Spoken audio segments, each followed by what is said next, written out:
Everyone knows the Roman gladiators. Brutal warriors trained to entertain one of the most powerful civilizations in history. But there's something almost no one asks. What happened to them after they fell in the arena? Have you ever thought about that? All of Rome roared with the sound of clashing steel, with blood spilling onto the sand, and while the crowd cheered the brutal victory, the defeated were forgotten like shadows. They died in front of thousands of people and then vanished. Where did their bodies go? What happened away from the public eye? Once the spectacle was over, the official history almost never mentions this. And you might understand why when you learn the answer. This video is going to show you the side that movies don't show, and that books almost always ignore. You'll discover what Rome did with the bodies of dead gladiators. And let me warn you, the answer is not pretty, and it might completely change your view of the Roman Empire. As soon as the fight ended and the gladiator's body collapsed before the crowd, something happened quickly, almost like a silent ritual. While the victors were celebrated with applause and cheers, the losers were taken to the espolar. Few people have heard that name, and even fewer know what it actually meant. Espolar, the word comes from the Latin spolium, spoil, plunder, capture, and that's exactly what happened there. Located in the underground areas of the great amphitheaters like the Roman Colosseum itself, the espolar wasn't just a body storage.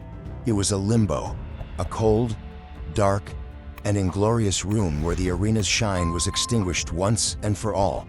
That's where the dead arrived for the last time, thrown, dragged, or carried as if they were no longer men, but defeated objects. Picture it. The roar of the crowd still echoing above, and down below silence, a damp, stone-lined space, where the smell of fresh blood mixed with rotting flesh. The espolar wasn't just a physical space, it was symbolic. It represented the invisible line between a gladiator's glorified life and the undignified oblivion that awaited him. Can you imagine spending your life training for death, and when it arrives, you don't even have a guaranteed grave? And the first step into that oblivion began with what was taken from them. In the espolar, death wasn't the end of usefulness, it was just another stage in the cycle of utility.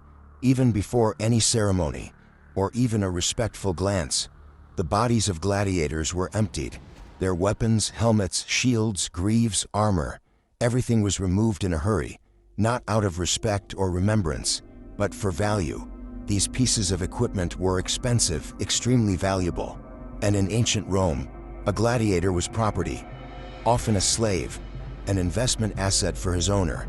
But the weapons, those had status. As soon as the body arrived at the espolar, it was stripped like a slaughtered animal. Everything that could be reused was carefully separated to keep the business running. Some of these items went straight back to the lanisti, the owners of the gladiators. They knew well-maintained weapons could last for years, even passing through dozens of hands and deaths. Other gear was collected by the state itself or by the authorities of the amphitheaters and sent to the armamentarium, the central arsenal. There, they would be cleaned, repaired, and prepared for the next fights. In other words, while the gladiator's body was discarded like worthless remains, his tools of war kept on living. Have you ever thought about that? A helmet you see in a museum today might have belonged to a gladiator who fell brutally in the arena and then was worn by another, and another like a blood curse passed on. The warrior died, but his armor kept killing. The gladiator's equipment had a clear destination. But what about the body? The answer is disturbing. The Rome that cheered for glory also knew how to bury forgetfulness. To Roman society, they were disposable. Many bodies were simply given to the animals. Yes, you heard that right. Thrown into remote areas outside the city walls. They served as food for wild dogs, birds of prey, and even lions in private menageries. Others didn't even get that. They were piled into mass graves. Pits dug for the quick disposal of everything Rome didn't want to face for too long. No grave, no record, no mourning. And why such neglect? Because in the end, they weren't citizens. They were property, slaves trained to kill and entertain, and the empire didn't weep for lost property.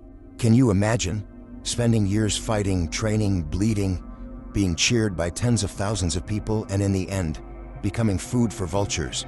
But, as rare as it was, some gladiators didn't end that way. On exceptional occasions, the post-mortem fate of certain fighters was different. Not all gladiators were discarded like human trash. A very few earned something that seemed impossible for their class. Respect. These weren't just fighters. They were living legends. Names whispered by the people. Admired by senators. Feared by their opponents. Men who had survived dozens of battles. Who wore their scars like trophies. And who had become celebrities of the arena. When one of these icons fell, the impact was felt even in the stands. And then, something extraordinary happened. Their deaths did not pass in silence. Some had public funerals, funded by wealthy patrons or even by devoted fans. Some were formally cremated with discreet ceremonies. Others were buried with insignias, symbolic objects, or even headstones that recorded their achievements. It was rare, very rare, but when it happened, it broke the cruel logic of ancient Rome. And as much as it might sound like legend, archaeology confirmed that it really did happen. In Littero, a small area near the city of Anagni, in Italy, archaeologists made a discovery that changed everything. A Roman necropolis with about 20 to 30 tombs which, according to evidence, belonged to gladiators. They weren't mass graves. They were individual, well-organized burials, suggesting that those men, even having been gladiators, were buried with a certain degree of respect. But what impressed most was what they found in one of those tombs. A funerary inscription carved in marble, dedicated to the gladiator buried there. That wasn't a mistake. It was a tribute, preserved memory, a radical break from the narrative that all these men were forgotten. The existence of that inscription made it clear that, in some cases, gladiators managed to achieve something unthinkable for a slave. A place in history. Now that you know what happened behind the stands, the death of gladiators revealed more about the empire than the combats themselves. Because while the people cheered the violence, Rome revealed what it truly thought of the human being. Disposable, replaceable, silent in defeat. Now I want to know your opinion. What part of the story shocked you the most? If you could visit the backstage of the Roman Colosseum, what would you like to see or discover? Leave your answer in the comments. And if you enjoyed the story and want to see more epic content like this, don't forget to leave a like and subscribe to the channel. In the video showing on the screen, we'll reveal what happened when a Roman soldier died.